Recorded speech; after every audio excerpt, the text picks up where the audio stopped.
That please? Sure. Sorry, you got all of us excited. Everybody has interest. There will be people who like science, astronomy, geography, history.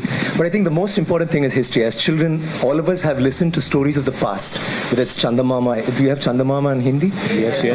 Amachitrakam. All those are stories we hear. We've been told stories about the past, about kings, we've had such an illustrious past. Just a small thing that I want to bring to your notice. We all talk about the pyramids and how could they have possibly built it? How did they do it so many years ago? But do you know that in India we have so many temples, but the one with the highest Gopuram is there in Tanjavur, which is where the Chola dynasty had happened, and his role, Rajaraja Cholan, had built it. That particular temple has the highest Gopuram in the whole world. The top stone alone, it's a single stone that weighs 80 tons. 80 tons, not 1 ton or 2 tons. And how did they do it? But do we know that? We all go to the pyramids, we go see the Leaning Tower of Pisa. Someone said something very nicely. He said, we are actually appreciating a building that doesn't stand.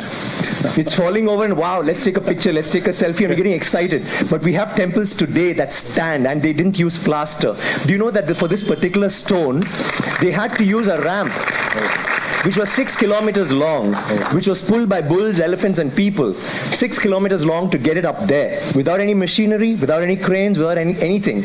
And they didn't have plaster. It's withstood 6 earthquakes. You know what happens when an earthquake comes? Without plaster. What they have done is they have an outer wall. Then inside that, they have a corridor of 6 feet, which is an open, just a corridor. And then they have another structure inside, which goes all the way to the top, which is why they can withstand earthquakes, which is why they stood so long. So these are all things that we need to know about. This particular king has built 5,000 dams in his time, and he's made a water management ministry in that time. He's had elections for the village leaders. He's asked them to name cities after women. Why should it only be men? Why can't it be named after queen? And they've had hospitals, free hospitals, and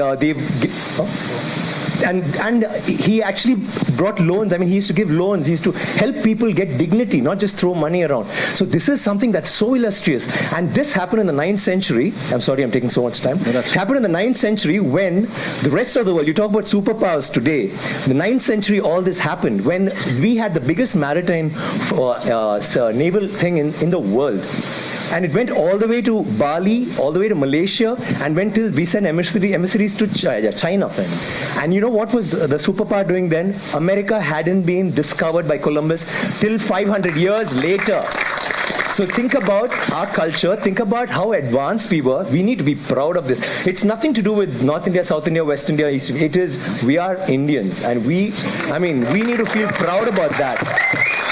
And England is so illustrious, but England were invaded by the Vikings, and the Europe was in the dark ages during the 9th century. They had nothing going on. So don't you think we should celebrate history? Absolutely. Thank you very much. Thank you. I need water, please.